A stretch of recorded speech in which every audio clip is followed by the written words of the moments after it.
Hello student, this is my second lecture on law of evidence and in this lecture I am going to discuss evidence and its kinds.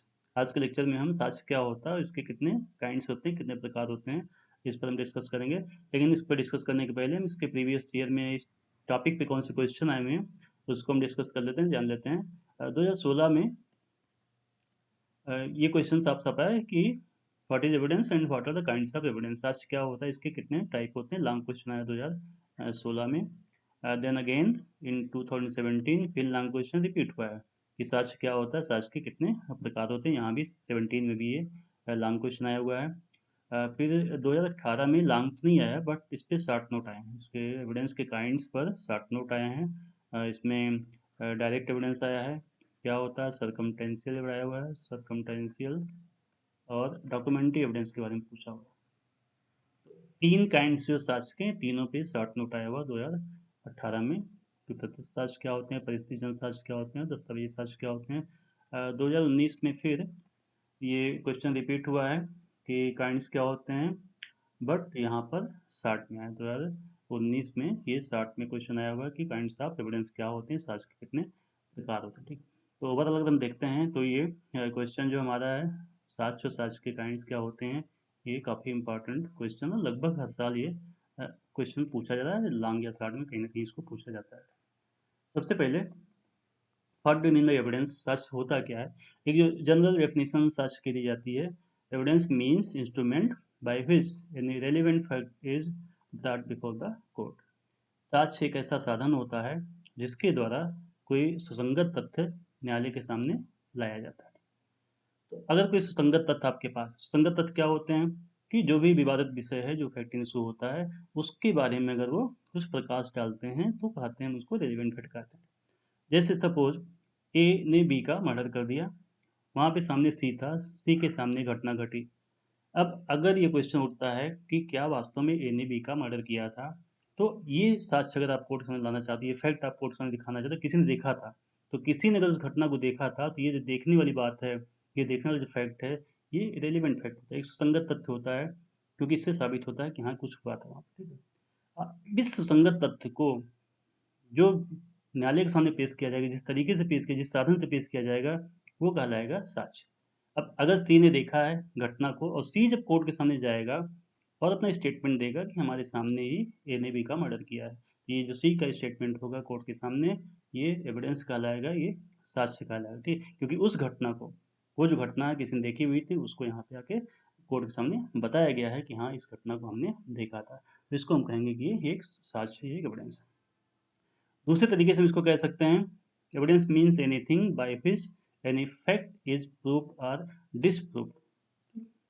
साक्ष्य एक ऐसा साधन होता है, ऐसा तथ्य होता है जिसके द्वारा कोई भी तथ्य न्यायालय के सामने साबित किया जाता है, ना साबित किया जाता है। तो जो साक्ष्य होता है इससे दोनों काम होता है, if any fact is proved before the court by any means और any fact is disproved before the court by any means.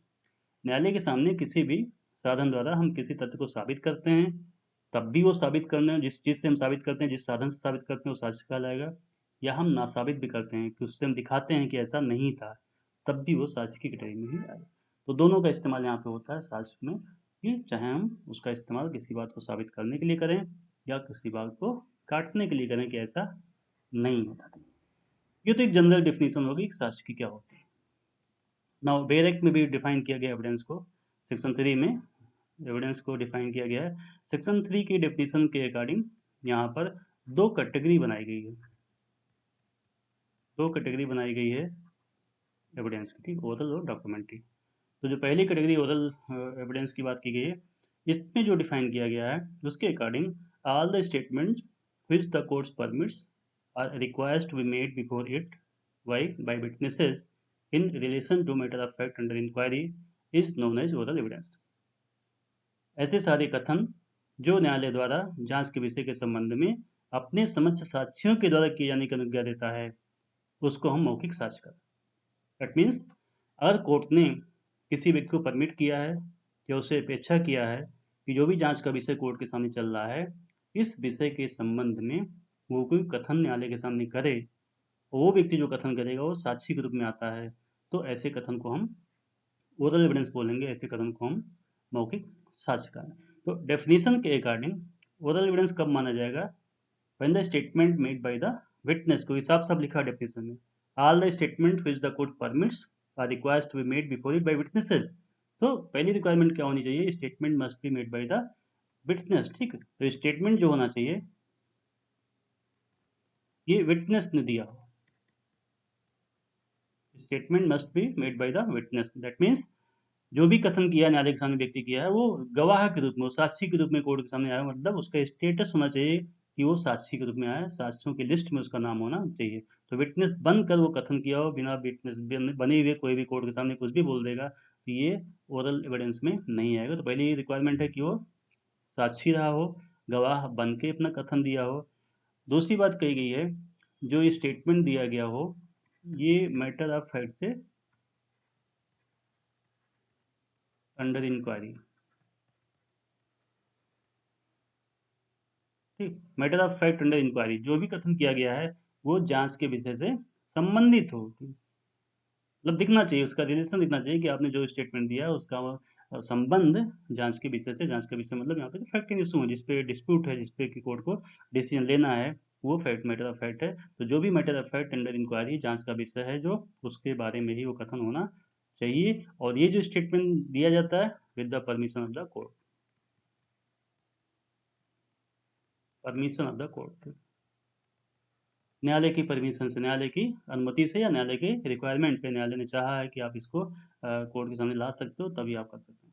तो ओरल एविडेंस के अकॉर्डिंग एक स्टेटमेंट विटनेस का होना चाहिए, मैटर ऑफ फैक्ट से वो रिलेट करना चाहिए, और तीसरी बात ये न्यायालय की अनुमति से, न्यायालय की अपेक्षा पर ही दिया जाना चाहिए। ऐसे स्टेटमेंट को, ऐसे कथन को हम मौखिक साक्ष्य कहते हैं, ओरल एविडेंस कहते हैं। दूसरी कैटेगरी यहाँ पे दी गई डॉक्यूमेंट्री एविडेंस की।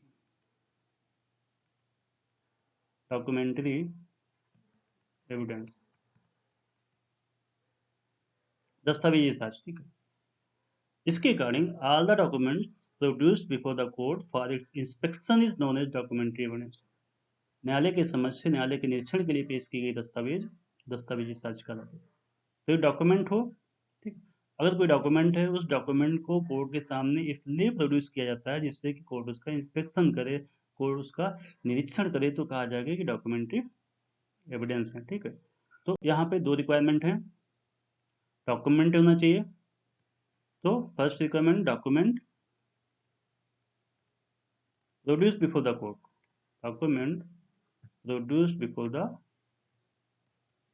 कोर्ट, न्यायालय के सामने एक दस्तावेज ये प्रस्तुत की जाए, और इसका पर्पस क्या होना चाहिए? For the inspection of the court, for the inspection of the court.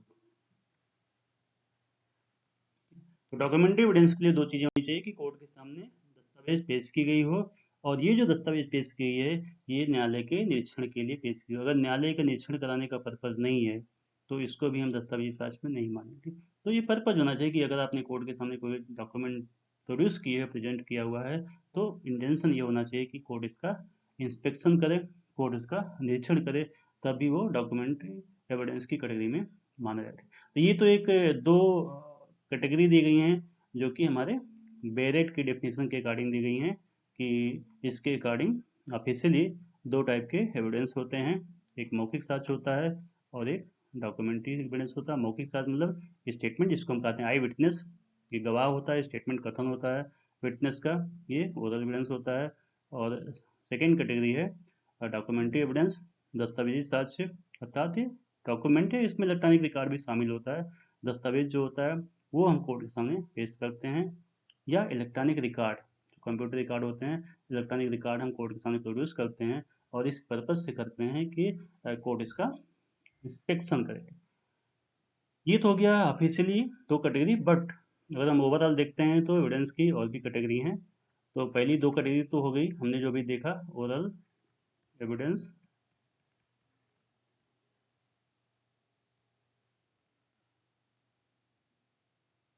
Second category है इसकी डॉक्यूमेंट्री एविडेंस,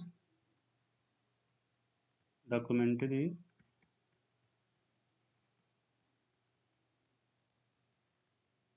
एविडेंस।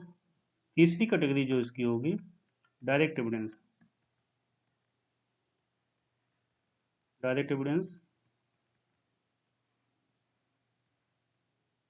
प्रत्यक्ष साक्ष्य।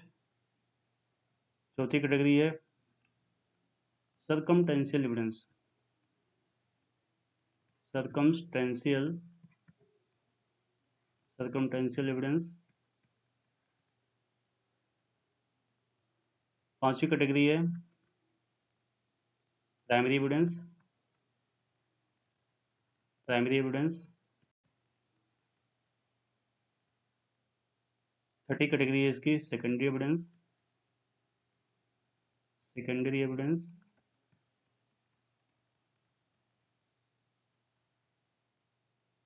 Seventh real evidence. Real evidence.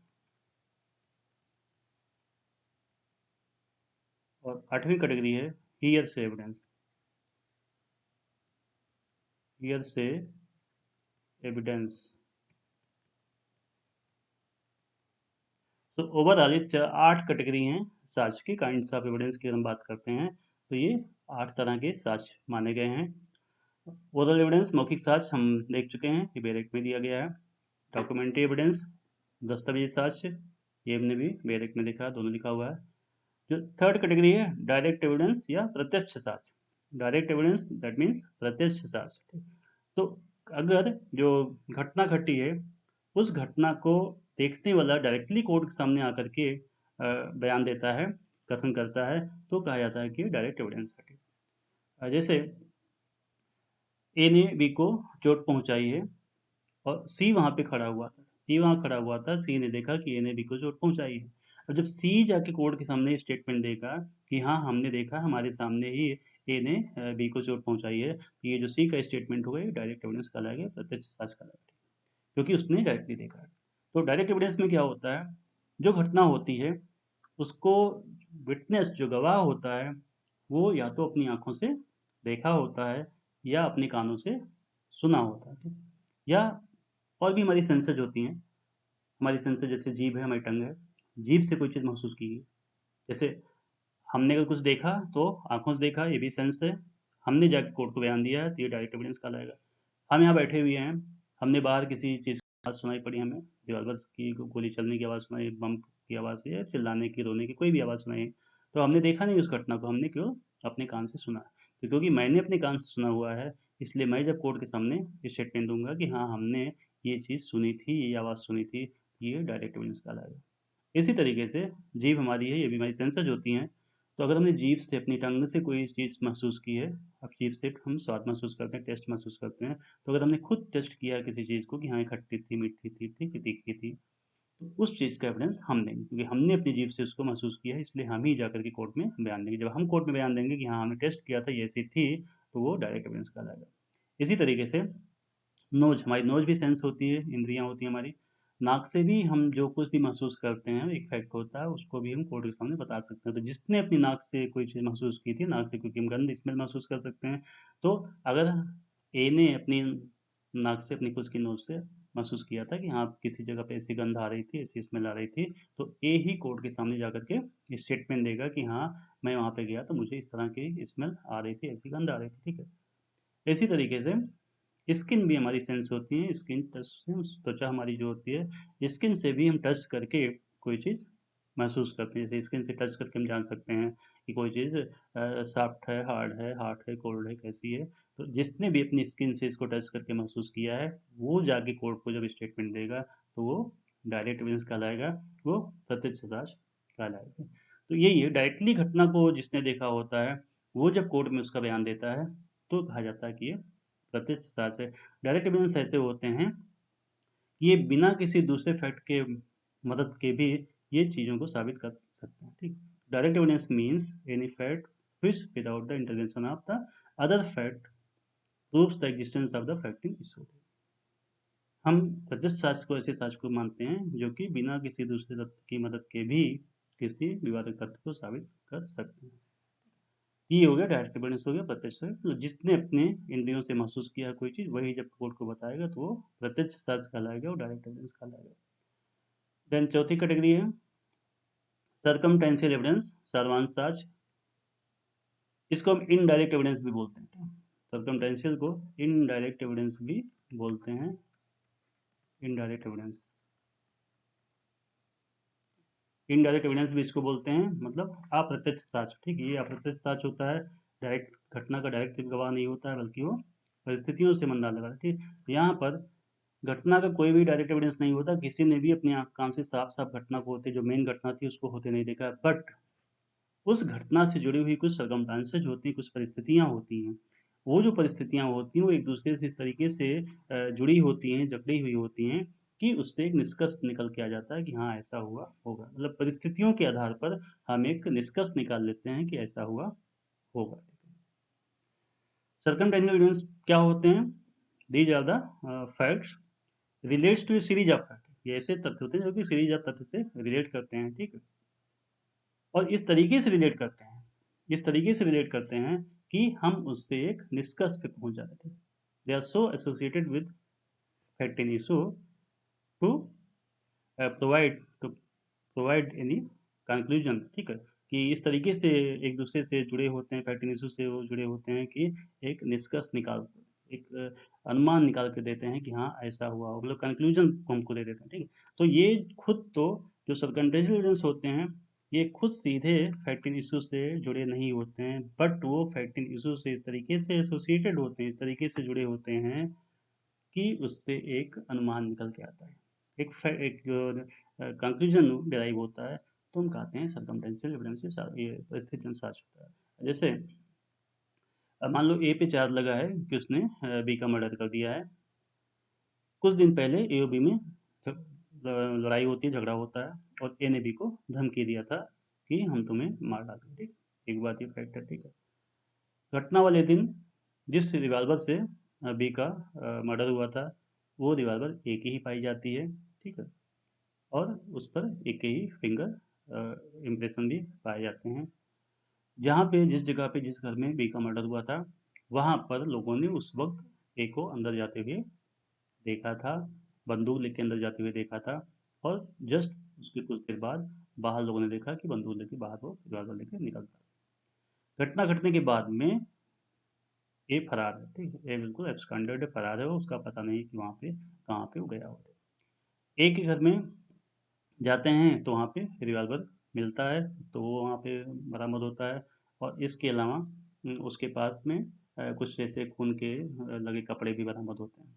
B की जहाँ डेथ हुई उस जगह पर ए की चेन ये पहना हुआ था, जब उसकी घड़ी थी मान लो वहाँ पे गिरी हुई थी, उस जगह पे गिरी हुई थी। अब ये जो साक्ष्य हमें दिख रहे हैं, ठीक है, कि कुछ दिन पहले उनमें लड़ाई झगड़ा होना, फिर धमकी देना। ठीक है, फिर ए बी के घर जाता है, लोगों ने देखा है उसी वक्त जिस वक्त की बात हो रही कि इस वक्त उसकी हत्या हुई थी, और फिर वो निकलते हुए देखते हैं, बंदूक लेके निकलता है, बीच में कोई और नहीं गया हुआ होता है। ठीक, जहाँ पे मर्डर बी का हुआ है वहाँ पर एक ही चेन या उसकी घड़ी पाई जाती है। रिवाल्वर भी वो ए के घर में मिलता है, उसके फिंगर इम्प्रेशन चेक किया तो वो भी ए का मिलता है। अब ये सब क्या है? ये डायरेक्टली किसी ने नहीं देखा है कि हाँ वास्तव में ए ने बी का मर्डर किया। जिसने अगर डायरेक्टली देखा होता तब तो डायरेक्ट एविडेंस होता है। यहाँ पे डायरेक्टली, अब क्योंकि मेन फैक्ट इशू क्या है कि क्या ए ने बी का मर्डर किया, ये मेन फैक्ट इशू, मेन घटना है। तो इस मेन घटना को कोई नहीं देखा, लेकिन इस मेन घटना से कि क्या ए ने बी का मर्डर किया, इस मेन घटना से बाकी जो चीज़ें हम दिखा रहे हैं, जो परिस्थितियाँ दिखा रहे हैं कि लड़ाई झगड़ा होना, धमकी देना, रिवाल्वर से होना, रिवाल्वर के घर में पाया जाना, ठीक है, लोगों को जाते आते देखा जाना, ये सब परिस्थितियाँ एक दूसरे से तरीके से जुड़ी हुई हैं कि उससे निष्कर्ष निकल के आ रहा है कि हाँ ए ने बी का मर्डर किया। तो इसे कहते हैं सर्कमटेंशियल एविडेंस, परिस्थितिजन्य साक्ष्य की एक परिस्थितियों की पूरी सीरीज होती है, सर्कमस्टांसेस की पूरी एक सीरीज होती है। वो एक दूसरे से इस तरीके से कनेक्टेड होते हैं कि एक सर्टन वो कंक्लूजन निकल कर लाते हैं, एक निष्कर्ष निकल कर लाते हैं कि ऐसा हुआ होगा। तो एक कॉमन सेंस के बेस पे, एक रीजन के बेस पे हम निष्कर्ष निकालते हैं कि ऐसा हुआ होगा। तो इसको हम कहते हैं परिस्थिति अनुसार या अप्रत्यक्ष साक्ष्य। मतलब घटना होते, मेन घटना होते किसी ने देखा है, बाकी घटनाएं होते लोगों ने देखा है, और वो एक दूसरे से जुड़ करके एक निष्कर्ष निकालते हैं। बट सर्कमटेंशियल एविडेंस के बेस पे किसी को भी अगर हम पनिश कर रहे हैं, सजा दे रहे हैं, तो वहाँ पे जरूरी है कि जिसको भी हम पनिश कर रहे हैं उसके खिलाफ जितने भी सर्कमस्टांसेस हमें मिलेंगे सब के सब एक ही तरफ इशारा कर रहे हों कि हाँ ए ने ही बी का मर्डर किया। अगर जरा सा भी कोई एक लिंक ऐसी दिख रही है कि इससे लग रहा नहीं शायद कोई और बी का मर्डर किया है, तो वहाँ पे फिर हम परिस्थिति जनसाक्ष्य करा के किसी को सजा नहीं दे सकते। नेक्स्ट है प्राइमरी एविडेंस, प्राथमिक साक्ष्य। प्राथमिक साक्ष्य होता है जो ओरिजिनल डॉक्यूमेंट होती है, डॉक्यूमेंट्री एविडेंस की कैटेगरी। ये दो जो प्राइमरी और सेकेंडरी एविडेंस है, प्राथमिक साक्ष्य प्राइमरी एविडेंस, और देन छठा है सेकेंडरी एविडेंस द्वितीयक साक्ष्य। तो प्राइमरी और सेकेंडरी ये दोनों डॉक्यूमेंट्री एविडेंस की कैटेगरी होती है, बाकी में नहीं। दस्तावेजों में ये होता है कि एक प्राथमिक साक्ष्य होता है, द्वितीयक साक्ष्य होता है। अब प्राइमरी एविडेंस क्या होते हैं? जो ओरिजिनल डॉक्यूमेंट होती है, जो मूल दस्तावेज होती है, that is known as primary evidence. जैसे कोई प्रॉपर्टी का कोई पेपर है, तो प्रॉपर्टी का जो ओरिजिनल पेपर होगा, जो मूल दस्तावेज होगी, वो प्राइमरी एविडेंस कहलाएगी। कोई मान लो एलएलबी पास हो गया है, तो उसकी जो ओरिजिनल कॉपी होगी, ओरिजिनल जो मार्कशीट होगी, वो उसका प्राइमरी एविडेंस है कि हाँ ये पास हुआ। सेकेंडरी एविडेंस क्या होता है? जनरली फोटोकॉपीज या primary evidence are known as secondary evidence. जो प्राथमिक साक्ष्य की प्रतियां होती हैं, फोटोकॉपीज होती हैं, इनको हम सेकेंडरी एविडेंस कहते हैं, इनको हम द्वितीयक साक्ष्य कहते हैं। जैसे प्रॉपर्टी का पेपर जो ओरिजिनल रजिस्ट्री हुई थी, वो प्राइमरी हो गई। अब उसकी जो फोटोकॉपी अगर कहीं पड़ी हुई है, तो वो सेकेंडरी एविडेंस को द्वितीयक साक्ष्य कहते हैं। ओरिजिनल मार्कशीट आपकी जो होती है, वो प्राइमरी एविडेंस कहलाती है। उस मार्कशीट की जो फोटोकॉपी होगी, वो सेकेंडरी एविडेंस कहलाएगी। तो हमारे यहाँ जो सामान्य नियम है, जनरल रूल होता है कि कोई भी फैक्ट हम प्राइमरी एविडेंस से ही साबित करते हैं। अगर आपके पास ओरिजिनल है, तो आप ओरिजिनल ही कोर्ट के सामने प्रोड्यूस करोगे। ओरिजिनल के होते हुए आप सेकेंडरी एविडेंस नहीं दे सकते। But there are certain circumstances, there are certain exceptional circumstances in which secondary evidence may be given, जिसमें कि द्वितीयक साक्ष्य दिया जा सकता है। ये हम आगे बाद में जब डॉक्यूमेंट्री एविडेंस को पढ़ेंगे, फिर इस पर डिस्कस करेंगे। कुछ अपवादिक परिस्थितियों में आप द्वितीयक साक्ष्य दे सकते हो, जैसे मान लो प्राइमरी एविडेंस गायब हो गया है, नष्ट हो गया है, या विपक्षी ने अपने कब्जे में कर लिया है, तो ये सब कंडीशन अगर आप दिखाते हो, तो वहाँ पे आप सेकेंडरी एविडेंस दे सकते हो। अदरवाइज सेकेंडरी एविडेंस आप नहीं दे सकते हैं जब तक आपके पास प्राइमरी एविडेंस मौजूद है। नाउ सेवेंथ कैटेगरी है रियल एविडेंस, वास्तविक साक्ष्य। रियल एविडेंस क्या होते हैं? Object produced before the court for inspection is known as real evidence. जो वस्तुएं न्यायालय के निरीक्षण के लिए न्यायालय में पेश की जाती हैं, वो वास्तविक साक्ष्य कहलाते हैं। ठीक है। तो कुछ ऑब्जेक्ट भी होते हैं जो कि हम कोर्ट के इंस्पेक्शन के लिए कोर्ट को हम प्रोड्यूस करते हैं कोर्ट के सामने। जैसे अगर रिवाल्वर मर्डर में यूज किया गया, तो रिवाल्वर एक मर्डर वेपन होता है, तो रिवाल्वर भी कोर्ट के सामने प्रोड्यूस किया जाता है। ठीक है। कोई चाकू का इस्तेमाल हुआ है, तो वो भी वहाँ पे कोर्ट में प्रोड्यूस किया जाएगा। कहीं खून लगे कपड़े का बरामद हुए हैं, तो वो वहाँ पे प्रोड्यूस किया जाएगा। कोई प्रॉपर्टी का है, कोई प्रॉपर्टी की चोरी हुई है, तो वो चीज़ भी वहाँ पे बरामद जो हुई होती है कि प्रॉपर्टी चोरी हुई थी, वो चीज़ भी कोर्ट के सामने लाई जाती है। तो ये जो वस्तुएं होती हैं, जो ऑब्जेक्ट होते हैं, जो कि घटनास्थल पाए जाते हैं, जो कि अपराध से जुड़े होते हैं, अपराध से संबंधित होते हैं, इन वस्तुओं को जब हम कोर्ट के सामने प्रोड्यूस करते हैं, तो ये रियल एविडेंस कहलाता है, ये वास्तविक साक्ष्य। हालांकि डेफिनेशन जो हमारी दी गई ओरल और डॉक्यूमेंट्री की, उस कैटेगरी में ये नहीं आता है। तो टेक्निकली हम कहते हैं कि रियल एविडेंस टेक्निकल डेफिनेशन में ये एविडेंस की कैटेगरी नहीं आता। बट रियलिटी ये, प्रैक्टिकलिटी ये है कि हर एक मामले में रियल एविडेंस का काफ़ी महत्व होता है और काफ़ी इसको यूज़ किया जाता है। ये हो गया रियल एविडेंस, वास्तविक साक्ष्य, कि जो भी ऑब्जेक्ट कोर्ट के सामने प्रोड्यूस किया जाता है इसके इंस्पेक्शन के लिए, उसको हम रियल एविडेंस कहते हैं। देन आठवीं कैटेगरी है हियर से एविडेंस, अनुश्रुत साक्ष्य। अनुश्रुत साक्ष्य मतलब सुनी सुनाई साक्ष्य। हियर से एविडेंस क्या होता है कि जो विटनेस कोर्ट के सामने गवाही दे रहा होता है, वो अपनी खुद की नॉलेज के बेस पे नहीं दे रहा होता, बल्कि वो किसी और से सुना होता है। ठीक। तो hearsay evidence means statement of a witness not based on his personal knowledge but what he heard from others. अनुश्रुत साक्ष्य साक्षी का ऐसा कथन होता है जो कि उसकी व्यक्तिगत जानकारी पर आधारित नहीं होता है, बल्कि वह उसे दूसरों से सुना होता है। ऐसे साक्ष्य को हम अनुश्रुत साक्ष्य कहते हैं, कि जो कोई भी गवाही दे रहा है कोर्ट के सामने, स्टेटमेंट दे रहा है, वो अपने खुद के ज्ञान पे नहीं दे रहा। जैसे अगर ए ने बी का मर्डर किया, ठीक है, ए किल्ड बी, ठीक, ए ने बी का मर्डर कर दिया, ठीक है। अब ए ने जब बी का मर्डर किया, तो इस समय यहाँ पे सी था, और सी ने घटना को देखा था, ठीक। सी के सामने ये घटना घटी थी कि ए ने बी का मर्डर किया। अब यहाँ पे आई विटनेस कौन हुआ? सी। सी आई विटनेस हुआ, क्योंकि सी के सामने ए ने बी का मर्डर किया था। सी आई विटनेस मतलब सी जब ये बात बताएगा कोर्ट के सामने, डायरेक्ट एविडेंस होगा कि सी के सामने ही, आंखों के सामने ये घटना घटी थी, तो सी ये कोर्ट को बताएगा, तो उसको प्रत्यक्ष साक्ष्य बोलेगा, डायरेक्ट एविडेंस करेगा। अब मान लो सी नहीं कोर्ट के सामने पहुंच रहा, बल्कि सी की जगह पे सी ने डी को बता दिया। ये जो सी ने घटना घटते देखी थी कि ए ने बी का मर्डर किया है, इस घटना को सी ने अपनी आंखों से देखा था।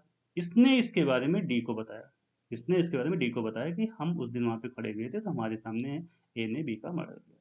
अब अगर डी कोर्ट के सामने जाता है और इस घटना के बारे में स्टेटमेंट देता है कि हमारे फ्रेंड सी ने मुझे बताया था कि उस दिन उसने ए को बी को मारते हुए देखा था। अब ये जो डी का स्टेटमेंट कोर्ट के सामने है, ये क्या है?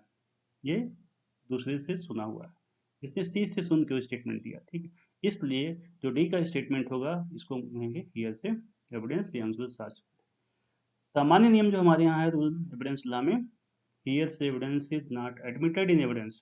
अनुचित साक्ष्य को साक्ष्य में ग्रहण नहीं किया था, साक्ष्य में स्वीकार नहीं किया था, ठीक है। तो अगर ये डी स्टेटमेंट कोर्ट में देगा तो डी के स्टेटमेंट को हम एडमिट नहीं करेंगे, कोर्ट इसको एडमिट नहीं करेगी, क्योंकि हमारा एक बेसिक नियम है, सामान्य नियम होता है कि जिसने घटना को देखा सुना होता है वही कोर्ट को आके बता सकता है। सुनी सुनाई बातों पे कोर्ट भरोसा नहीं करती। तो here evidence is not admitted in evidence, ये साक्ष्य में स्वीकार नहीं की जाती। बट यहाँ भी कुछ एक्सेप्शन है, कुछ अपवाद हैं, जबकि हम आपराधिक परिस्थितियों में अनुचित साक्ष्य का इस्तेमाल कर सकते हैं। अदरवाइज जो सामान्य नियम है वो यही है कि here evidence is not admitted in evidence. ये हो गई 8 कैटेगरी साक्ष्यों की। अब इस पे जो क्वेश्चन आपसे आते हैं, एक तो लॉन्ग क्वेश्चन तो बनता ही है, एविडेंस क्या होते हैं, काइंड्स क्या होते हैं। इसके अलावा ये जो 8 आपके सब इसके कैटेगरी दी गई हैं, इन सब पर शॉर्ट नोट आते हैं। Oral evidence, documentary, direct evidence, circumstantial evidence. Circumstantial evidence पे काफ़ी शॉर्ट नोट आता है, परिस्थितिजन्य साक्ष्य पे। इसी तरह प्राइमरी और सेकेंडरी पर भी शॉर्ट नोट आता है, हियरसे एविडेंस पे भी शॉर्ट नोट आता है। इस सब के सब जितने भी कैटेगरी हैं सारे ही शॉर्ट नोट के पर्पज से काफ़ी इंपॉर्टेंट है, और सब मिलाकर के ये लॉन्ग भी पूछा जा सकता है, ठीक। तो ये टॉपिक हमारा अभी फिनिश होता है। इसके बाद फिर नेक्स्ट टॉपिक हम अगला स्टार्ट करेंगे।